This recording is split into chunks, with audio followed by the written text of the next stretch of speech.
ജീവിത മൂല്യങ്ങൾ കാത്തു സൂക്ഷിക്കാത്ത ഒരു ക്രിസ്തീയ ജീവിതം വഴുവഴുപ്പിൽ നിൽക്കുന്നതിന് തുല്യമാണ്.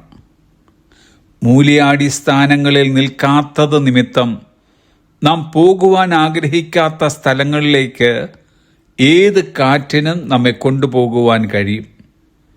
എന്നാൽ കാതലായ മൂല്യങ്ങൾക്കൊപ്പമെങ്കിൽ കാലാവസ്ഥ എത്ര മോശമാണെങ്കിലും പിടിച്ചു നിൽക്കുവാൻ ഒരു നങ്കൂരം നമുക്കുണ്ട്.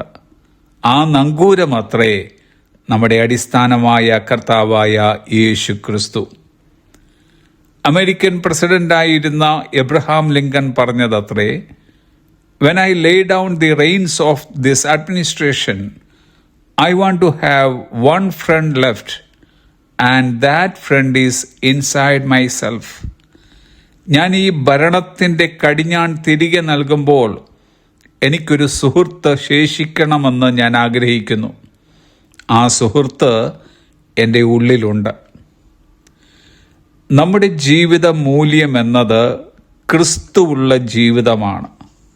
ക്രിസ്തുവും ക്രിസ്തുവിൻ്റെ ആദർശവും നമ്മുടെ ജീവിതത്തിൽ നിന്ന് മാറ്റുവാൻ കഴിയാത്ത മൂല്യങ്ങളായി മാറണം. എങ്ങനെയെങ്കിലും ചിലരെ ക്രിസ്തുവിനായി ഒരുക്കിയെടുക്കണമെന്ന ലക്ഷ്യത്തോടെ ഏതു സംസ്കാരത്തോടും പൊരുത്തപ്പെടുവാൻ തയ്യാറായ വ്യക്തിയായിരുന്നു പൗലോസ്. എന്നാൽ ഒരിക്കലും താൻ മുറുകെ പിടിച്ച അടിസ്ഥാന മൂല്യങ്ങളുടെ കാര്യത്തിൽ ഒരു വിട്ടുവീഴ്ചയ്ക്ക് താൻ തയ്യാറല്ലായിരുന്നു.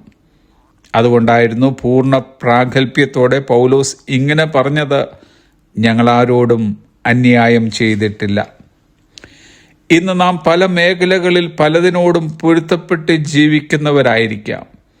ദേശത്തിൻ്റെയും ഔദ്യോഗിക തലങ്ങളിലെയും വിവിധങ്ങളായ സംസാരങ്ങൾ വെച്ച് പുലർത്തുവാൻ നിർബന്ധിതരായി തീരാറുമുണ്ട്. എന്നാൽ ഒരിക്കലും ഒരു കാരണവശാലും ക്രിസ്തുവും ക്രിസ്തുവിൻ്റെ ആദർശവും നമ്മിൽ നിന്ന് മാറിക്കൂടാ. Have a blessed day.